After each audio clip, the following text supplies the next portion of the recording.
여러분의 노후 계획은 어떠한가요? 함께 살던 나의 배우자가 생을 마감했을 때 나이가 들고 병이 들어 간단한 끼니 해결하는 것과 병원에 가는 일조차 힘겹고 어려운 일이 되어버린다면 어찌해야 할지 앞이 깜깜하실 겁니다. 오늘은 요양원에서 생을 마감한 할머니의 시 한 편과 어느 70대 할아버지의 사연을 들려드릴 텐데요. 나이가 들고 병이 들면 꼭 요양원과 간병인이 정답은 아니라는 생각을 하게 해줍니다.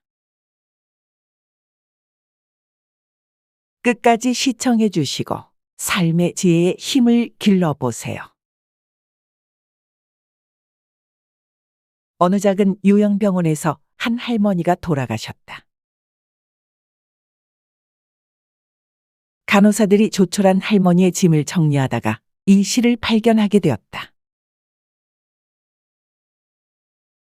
이 시는 동영상으로 만들어져 소개되었고 인터넷을 통해 전해졌습니다.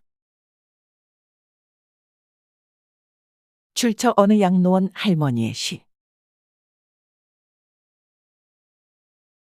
간호사님들, 무엇을 보시나요? 댁들이 저를 볼 때 무슨 생각을 하시나요? 현명하지 않고 변덕스런 성질과 초점 없는 눈을 가진 투정이나 부리는 늙은 할머니로 보이겠지요. 음식을 질질 흘리고 대답을 빨리빨리 못하냐고 큰 소리로 말할 때면 전 정말 당신들이 좀 더 다정하게 해 주기를 원했습니다. 당신들이 귀찮다고 주먹질을 할 때는 맞아가면서도 전 정말 안 움직이는 몸속에서 용기를 내어 헛 손질로나마 싸우고 싶었던 것이랍니다. 댁들이 하는 일도 못 알아차리는 것 같이 보이고 양말이나 신발 한 짝을 항상 잃어버리는 늙은 노인으로 밖에는 안 보였나요?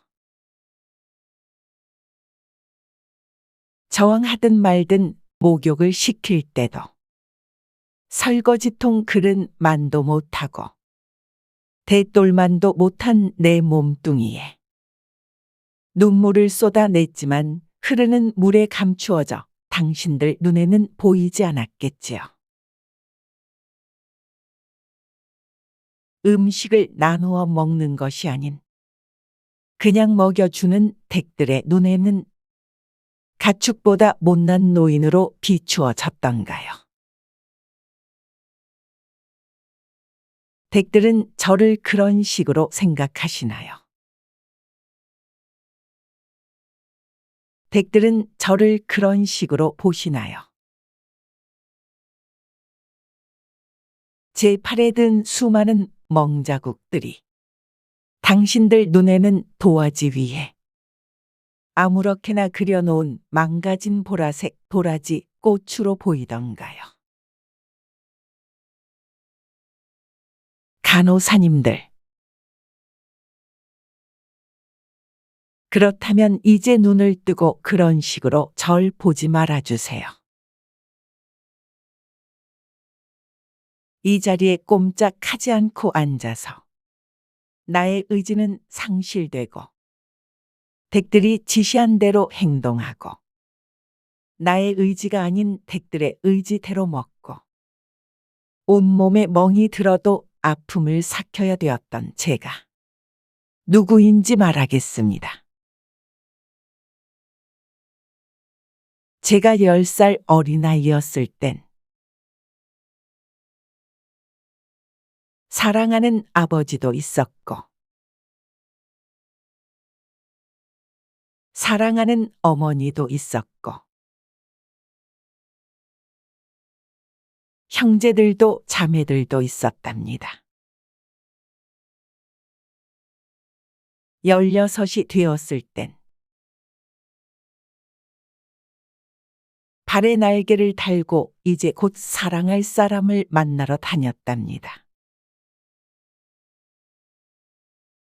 20살 땐 평생의 사랑을 평생 지키기로 약속한 결혼 서약을 기억하며 가슴이 고동쳤답니다. 25살이 되었을 땐 안아주고 감싸주는 행복한 가정을 필요로 하는 당신들 어린 시절과 같이 귀엽던 어린 아이들이 생겨났답니다. 30살이 되었을 땐 어리기만 했던 아이들이 급속히 성장해서 서로 오래도록 지속될 관계가 맺어졌답니다. 40살이 되었을 땐 어리기만 했던 아들, 딸들이 성장해서 집을 떠나게 되었지만 남편은 제 곁에 있어 슬프지 않았답니다. 50살이 되었을 땐 제 자식들은 직장에서 일을 하고 손주를 제 무릎에 안겨주며 그때 비로소 인생의 맛을 느끼는 저 자신을 알게 되었답니다. 마침내 어두운 날들이 찾아와 내 옆에 있던 이가 먼저 하늘로 떠나게 되면서 앞으로의 삶을 생각해 보니 두려운 마음에 몸이 오싹해졌답니다. 아이들이 모두 자기의 자식을 키우고 있는 그 모습을 보고 난 내가 알고 있던 지난 날들과 사랑을 한번 생각해 봤답니다. 저는 이제 늙은이가 되었는데 참으로 우습게도 늙은이를 바보처럼 보이게 만드는 것들을 보면서 세월은 참으로 잔인한 것 같다는 생각도 해봤답니다. 몸은 망가지고 우아함과 활기는 떠나버렸고 한때는 마음이었던 것들이 이제는 무딘 돌이 되어 버렸답니다. 시체와도 같은 이 늙은이 속에는 아직도 어린애 같은 마음은 살아있어 가끔씩 다망가진 이 가슴이 부풀어 오는 때가 있답니다. 좋아하는 사람이 생겨 젊은 시절처럼 사랑도 하고 싶다는 꿈도 꾸어봤답니다. 즐거웠던 일들을 기억해보고 고통스러웠던 일들을 기억해보면서 난 다시 한번 삶을 사랑하며 살아가고 싶었답니다. 너무 짧고 빨리 지나간 지난 날들을 생각하면서 영원한 것은 아무것도 없다는 엄연한 현실을 받아들이기로 했답니다. 이제 사람들이여, 눈을 떠보십시오. 눈을 떠보십시오. 투정이나 부리는 늙은이로 보지 말고 좀 더 자세히 나를 봐주세요. 당신들의 아버지는 아니나 아버지일 수도 있고 당신들의 어머니는 아니나 어머니일 수도 있습니다. 그냥 가축에게 모이를 주듯 하지 마세요. 그냥 먹고 싶습니다. 멍들게 하지 마세요. 가슴 속에 멍을 안고 떠나지 말게 해주세요. 사는 동안 간절한 내 소망입니다. 이 시는 소설이 아닌 현실이고 누구의 이야기가 아닌 바로 우리들의 혹은 가까운 미래의 이야기일 수도 있겠다는 생각에 가슴 먹먹해짐을 느낍니다. 부부가 살아있을 땐 나이가 많아 힘들어도 서로 의지하며 살아가지만 만약 한쪽이 떠난다면 남은 한쪽은 요양원에 들어가 생을 마치게 되는 것이 현재 우리나라 노부모님들의 실제 모습입니다. 나이 들면 그 누구도 피할 수 없는 일이고 늙고 병들어 각자의 가정이 있는 자식들 집에 들어가 살기도 어려운 상황이죠. 오늘 이 현실적이고 안타까운 시는 곧 여러분들과 저희 미래일지도 모릅니다. 요양원 그곳은 정말 병원일까요? 자식들에게 묻고 싶습니다. 생활이 바빠서 여건이 안 돼서라는 핑계로 부모님의 얼굴을 몇 번이나 마주하셨나요? 돈 몇 푼이면 해결되는 요양원으로 보내지는 부모님들이 많아지고 있습니다. 시설에 보내진 부모님의 얼굴을 자주자주 뵈러 오는 자식들이 얼마나 될까요? 애써 외면하고 모른 척해야 하는 현실에 자식들의 가슴도 무너지는 경우가 많을 것입니다. 부모는 애써 그런 자식들에게 짐이 되기 싫어 슬픔을 보이지 않으려 굳어만 가는 얼굴에 미소를 띄우며 내 걱정은 이제 하지 말고 너희들이나 행복하게 잘 살라는 말씀을 하시는 우리 부모님. 사회적으로도 문제가 되고 있는 노인층 급증, 출생률 최저 현상은 급속도로 많아지고 있는 노년층을 대비한 사회적 제도와 관심이 필요한 시대라는 것을 실감하게 됩니다. 얼마 전 유튜브에서 우연히 뜬 영상을 보고 그냥 지나칠 수 없던 장면이 있었는데요. 바로 고독사 다큐 프로그램이었습니다.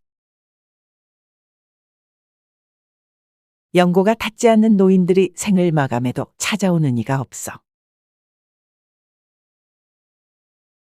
많은 시간이 지난 후 발견되는 시체들 대부분이 고독사입니다. 공무원이 직접 처리를 해서 장례를 치러줍니다.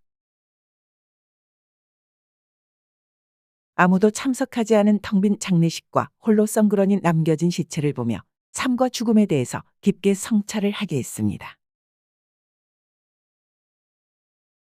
이제는 세상이 바뀌어서 인식도 많이 달라지고 서로가 편한 것이 좋다는 생각을 가진 사람들이 많아졌지만 요양원의 현실은 뉴스들만 봐도 별로 좋지 않다는 인식을 가지게 됩니다. 2024년 1월 31일 기사입니다. 요양원 입소 2주 만에 폐혈증 걸려 사망한 치매 노인. 사망 이유는 기저귀 3개를 덧대어 방치되어 맨 안쪽 기저귀는 이미 대변과 소변으로 더러워진 상태였다고 합니다. 요로 감염으로 인한 폐혈증이 사망 원인이었습니다. 이런 문제 이외에도 여러 가지 요양원이 부정되고 있는 이유가 또 있습니다. 먼저 요양병원의 간병비는 장기요양보험의 대상이 아니기 때문에 환자라 간병인이 100% 본인 부담을 해야 합니다. 예를 들어 한 병실에 6명이 입원해 있다면 40만 원씩 거두면 총 240만 원이 됩니다. 간병인이 240만 원의 월급을 가져가는 거죠. 일반적인 요양병원에 입원을 시키면 법정 본인 부담금이라는 게 있습니다. 그게 보통 60만 원 정도가 되는데 기저귀 비용 등을 더하면 110만 원 정도는 잡아야 합니다. 시설이 좋은 곳은 간병비를 80만 원까지도 받습니다. 병원마다 차등이 있지만 110만 원이 최소한의 금액이라는 거죠. 그리고 시설 운영이 잘 되지 않는 곳은 시설의 질을 높이려고는 하지 않고 간병비를 낮추는 것에만 혈안인 경우가 많습니다. 시설 투자나 서비스 질에 대해서는 노력 없이 환자를 돈으로만 보고 환자 유치에만 심혈을 기울이는 곳에 가면 어떠한 상황이 펼쳐질지는 너무나 뻔합니다. 그래서 가격이 합리적이면서 좋은 요양병원을 찾기란 하늘의 별 따기라는 것입니다. 큰 병이 있음에도 불구하고 제때 치료를 받지 못하는 경우도 많이 있습니다.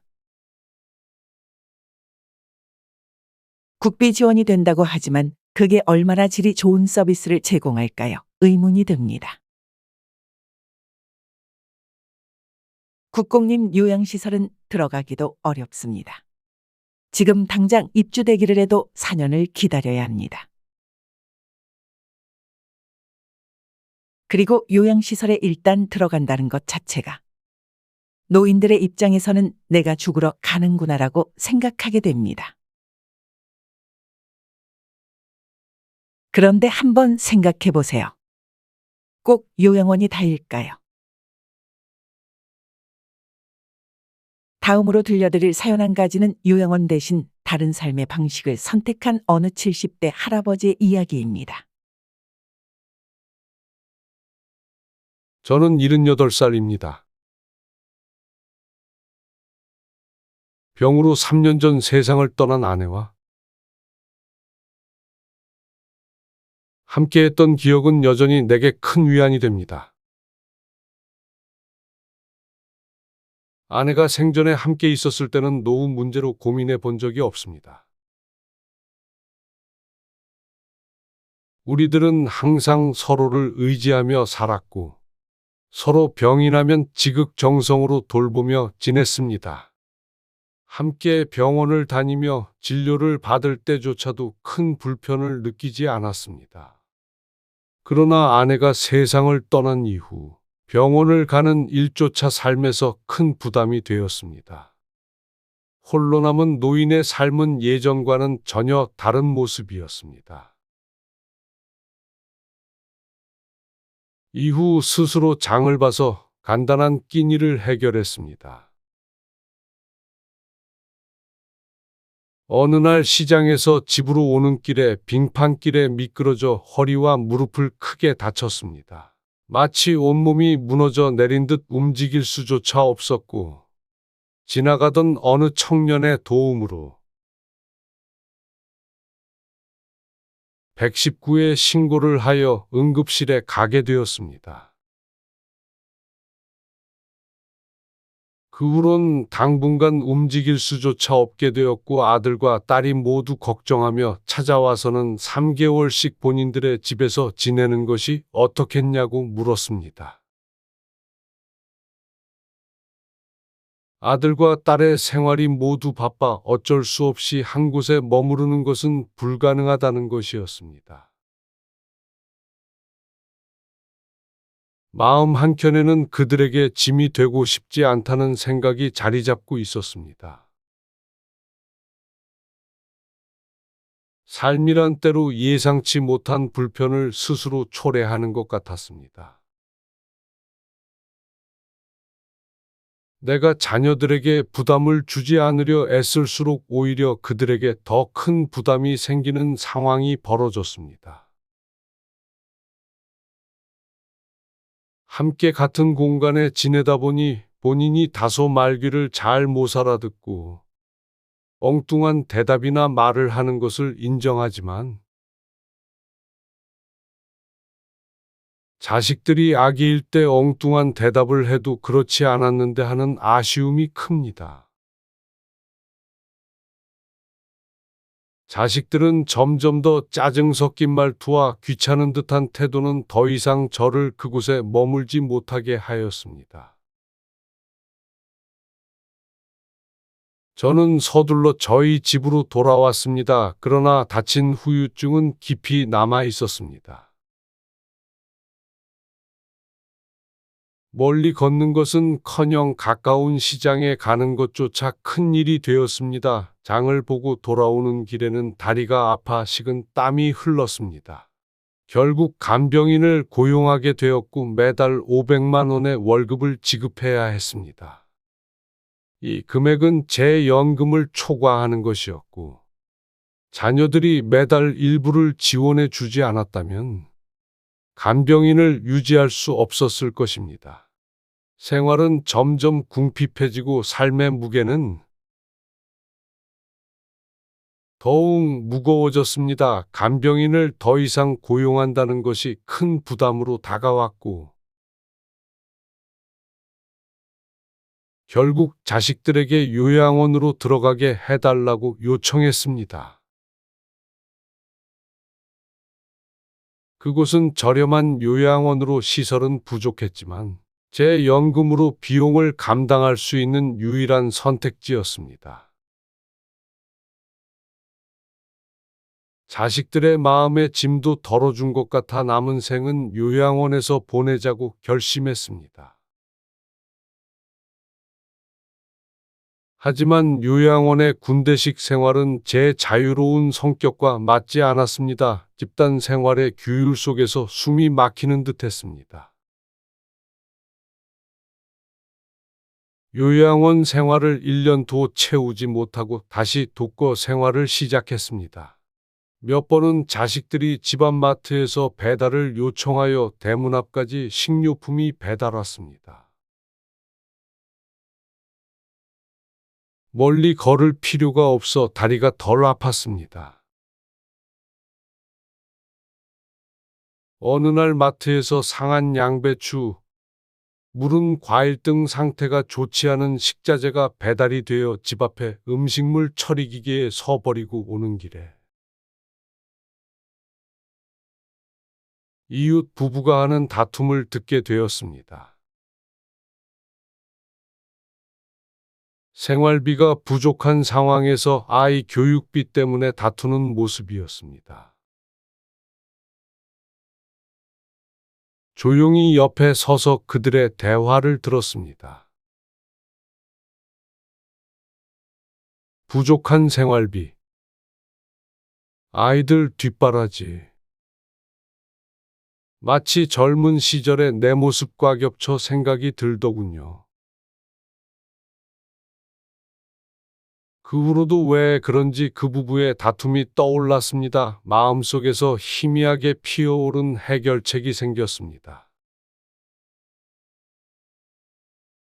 저와 그들의 문제를 모두 풀어줄지도 모른다는 예감이 들었습니다. 저는 그들을 다시 마주했을 때 조심스럽게 제안을 했습니다.